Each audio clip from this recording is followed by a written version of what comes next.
दादा।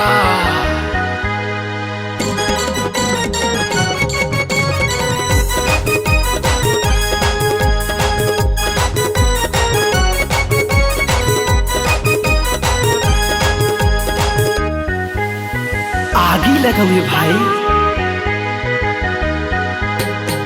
छत्तीसगढ़ मटूरी करत हस बवाल हो, पहिरे लहंगा चोली दिखत हस कमाल हो। छत्तीसगढ़ मटूरी करत हस बवाल हो, पहिरे लहंगा चोली दिखत हस कमाल हो। देख चोला सनसनाथे चल हट रे। देख तो भोला भैया, चल हट रे कहथे गा। ऐसे तभे तो हमर किशन भैया कहीं से गा। का कहीं से गा? दबा दे दबा दे दबा दे रे बल्लू, दबा दे दबा दे दबा दे रे बल्लू। छत्तीसगढ़ मटूरी करत हस बवाल हो, पहिरे लहंगा चोली दिखत हस कमाल हो। छत्तीसगढ़ मटूरी करत हस बवाल हो, पहिरे लहंगा चोली दिखत हस कमाल हो। अच्छा? देख चोला सनसनाथे दबा दे दबा दे दबा दे रे बल्लू, दबा दे दबा दे दबा दे रे बल्लू।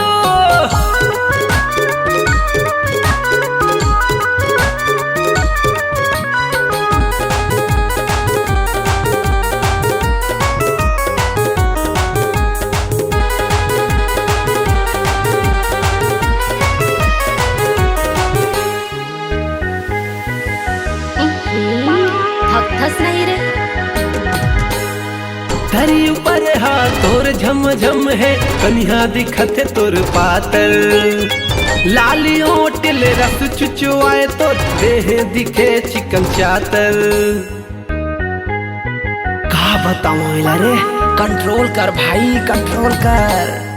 तरी ऊपर हाथ तोर झम झम है, कन्हा दिखत है तोर पातर। लाली ओटल रस चुचुआए तो देह दिखे चिकन चातर। देख के लार चुचुआ थे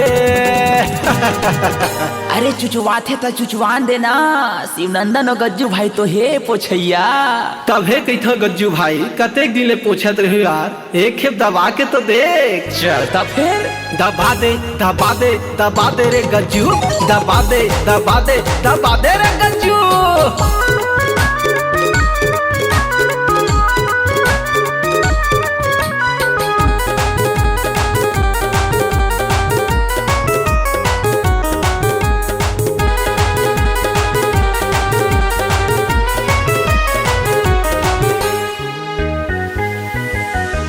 नहीं बचा भाई, जीव नहीं यार।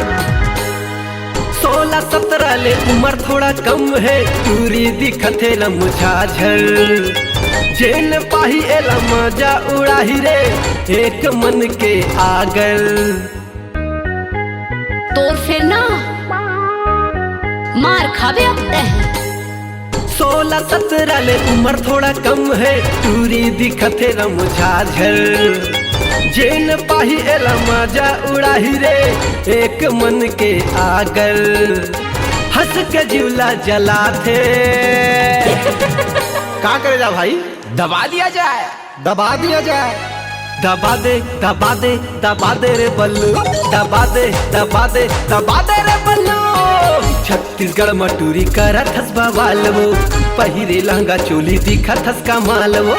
छत्तीसगढ़ मटूरी करत हस बवाल हो, पहिरे लहंगा चोली दिखत हस कमाल हो। देख चोला सनसनाथे तोर खंगे ही करे। दबा दे दबा दे दबा दे रे बल्लू, दबा दे दबा दे दबा दे रे बल्लू, दबा दे दबा दे दबा दे रे बल्लू, दबा दे दबा दे दबा दे रे बल्लू, दबा दे दबा दे दबा दे रे बल्लू।